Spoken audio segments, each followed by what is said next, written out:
Grabe guys, Kuz Manila is real matapos niyang makiisa dito sa ika-4 na anibersaryo ng But First Coffee. Ano-ano nga ba ang mga nangyari dito sa event at sino nga ba ang GOAT para kay Kyle Kuzma?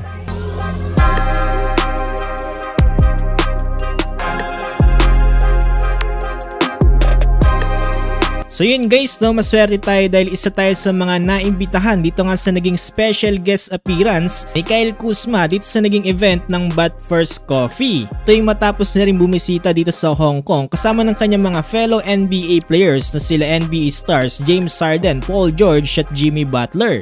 Tapos na ay dumiretso na siya dito sa Pilipinas at dito ngayon nagkaroon siya ng guest appearance sa But First Coffee dahil ayon nga mismo dito kay Kuz ay mahilig din pala talaga siya sa kape. Kaya naman saktong-sakto sa panlasa ng NBA star na si Kyle Kuzma ang But First Coffee. I just saw you take a sip of that coffee. Delicious, right? But First Coffee, so freaking good. Okay. Sabi, iba pa rin talaga pala yung pakiramdam kapag nasa tabi ka ng NBA player. Halos isang hakbang lang kasi yung layo ko sa kanya. Dito sa naging event ay nagkaroon din ng short interview dito para kay Kyle Kuzma. Ay tanong dito kay Kuz kung ano-ano nga ba ang mga dapat nating i-expect para dito sa Washington Wizards sa paparating na NBA season. Riggs asks, what are you expecting from the Wizards this upcoming season? Do you think the playoffs are possible? It depends. It depends on how we gel. We're a super young team. We're in a rebuild type of situation, but I think early on we can figure it out. I think that play-ins and fighting for the play-ins is a really good goal for us.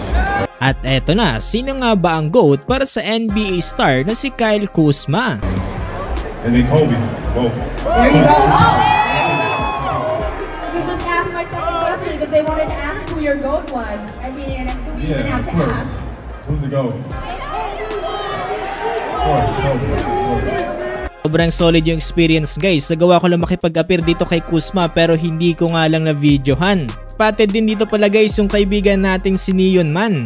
Nagpasalamat nga rin dito si Kyle Kuzma sa mainit na pagtanggap ng mga Pinoy fans dito sa kanya. Ngayon nga mismo kay Kuzma guys ay wala nga daw talagang kapantay yung mga basketball fans dito sa Pilipinas. Matapos na naging interview na to ay nagawa pa rin ni Kuz na makapag-ikot-ikot dito sa booth ng But First Coffee. Syempre hindi mawawala ang kanyang paboritong kape. Sobrang saya nga rin guys si Kyle Kuzma ay nagawa niya na mag-post dito sa kanyang Instagram account ng sobrang pasasalamat sa mainit na pagtanggap ng mga Pinoy fans. Samantalang nakatakda naman magtagal hanggang August 27 dito si Kyle Kuzma sa Pilipinas.